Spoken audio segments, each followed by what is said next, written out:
Assalamualaikum warahmatullahi wabarakatuh. Perkenalkan kami dari kelompok 6 kelas 2022B.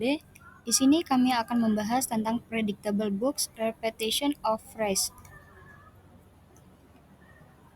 Di sini saya akan memperkenalkan anggota kelompok kami. Yang pertama ada Nur Afidatu Soliha dengan NIM akhir 029, ada Salsabila Adinda Putri dengan NIM akhir 055, ada Iftanilu Zahrotunisa dengan NIM akhir 098, dan saya sendiri Natasha Putri dengan NIM akhir 110, dan terakhir ada Salsabila Sofia dengan NIM 112.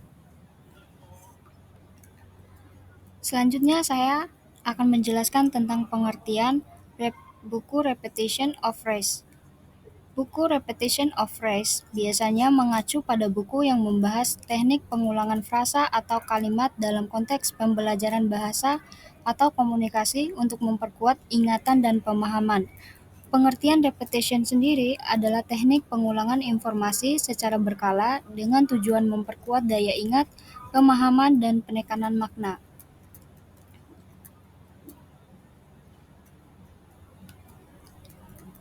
Selanjutnya ada tujuan.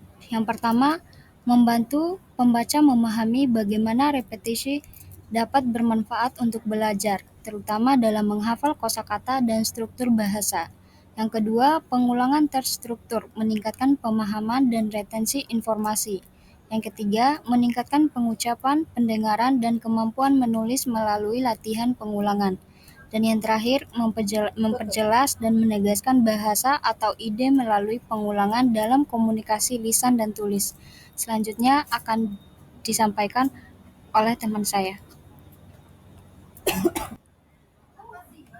Selanjutnya yaitu karakteristik buku Repetition of Phrase, di mana karakteristik terdapat 4. Yang pertama, pola berulang. Terdapat frasa atau kalimat yang diulang di setiap halaman dengan 1 atau 2 kata yang berubah setiap kali. Yang kedua, bantuan visual. Gambar yang menyertai setiap kalimat membantu anak menebak kata yang berubah. Yang ketiga, mudah ditebak. Anak-anak dapat memprediksi apa yang akan datang selanjutnya karena struktur yang dapat dikenali. Dan yang terakhir, fokus pada hafalan. Teks jenis ini mendorong pembaca pemula untuk menghafal seluruh kata dan kalimat. Selanjutnya terkait manfaat dari buku Repetition of Phrase, yaitu yang pertama, mendukung kemampuan membaca, dapat membantu anak berlatih keterampilan membaca mereka. Yang kedua, pembelajaran bahasa, mengajarkan anak apa yang diharapkan dari bahasa lisan dan tulisan serta membangun kosakata anak. Dan yang terakhir, membangun kepercayaan diri, memungkinkan anak-anak untuk membaca dan berpartisipasi dalam cerita yang meningkatkan rasa percaya diri mereka. Selanjutnya akan dijelaskan oleh teman presentator lainnya. Selanjutnya, saya akan menjelaskan tentang aspek-aspek pembuatan.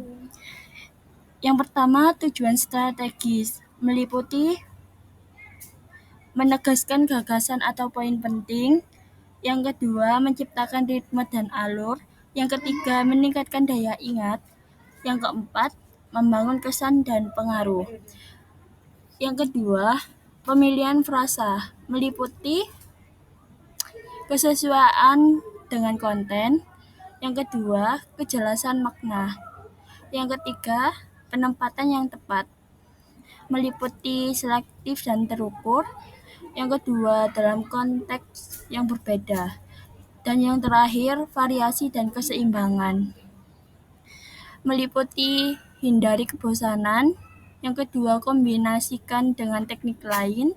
Yang ketiga, revisi dengan cermat. Selanjutnya akan dijelaskan oleh anggota lainnya. Selanjutnya ada kelebihan, yaitu yang pertama ada teks dan ilustrasi memungkinkan anak mengantisipasi kata, frasa, atau peristiwa. Yang kedua dapat menjadi batu loncatan dalam proses perkembangan membaca karena menarik dan memikat bagi anak-anak. Pendengar juga dapat berpartisipasi dalam membaca. Yang ketiga, frasa yang berulang dapat membantu anak mengikuti alur cerita dan lebih memahami urutan dalam sebuah cerita. Dan yang keempat, memiliki pola cerita yang bagus dan membantu pembaca menyampaikan cerita dengan lancar dan berirama. Selanjutnya ada kekurangan. Yang pertama, menghambat kemampuan decoding. Yang kedua, terlalu mengandalkan konteks visual. Yang ketiga, rentan menimbulkan kebosanan. Dan yang terakhir, membatasi variasi kosakata. Selanjutnya adalah contoh-contoh. Contoh pertama adalah buku Again. Terdapat kalimat Baby Bear dan Green Bear membangun palok, bermain pasir, menyiram tanaman, dan berbagi buku. Dalam buku ini, frasa yang diulang adalah again. Baby Bear selalu mengucapkan kata itu setiap kali selesai melakukan sesuatu aktivitas dengan Green Bear. Jadi, repression of praise again adalah untuk menekankan kesenangan kedekatan dan keinginan Baby Bear agar momen indah bersama Green Bear tak cepat berakhir. Selanjutnya adalah buku cerita Bear Sporens on Karma Wilson. Terdapat kalimat saat musim dingin, hewan-hewan kecil masuk ke dalam gua beruang, berpesta, makan, dan bersenang-senang. Namun, beruang tetap tidur sepanjang masa. Itulah yang ditekankan dengan frasa preparation of praise put the bear sporens on dipakai untuk menguatkan ide utama cerita beruang tetap tidur lelap tak peduli apapun yang terjadi di sekitarnya. Selanjutnya ialah butuh a ghost. Pada kalimat seorang anak menceritakan daftar panjang hal-hal yang akan dilakukan sebelum dia berkata bu kepada seekor angsa. Dalam konteks buku ini, si anak sama sekali tidak berani berkata bu kepada angsa karena angsa yang agresif. Ketika ia berkata I do before I don't say boo to a ghost, yang bermaksud aku lebih baik melakukan hal-hal konyol daripada berani menghadapi angsa.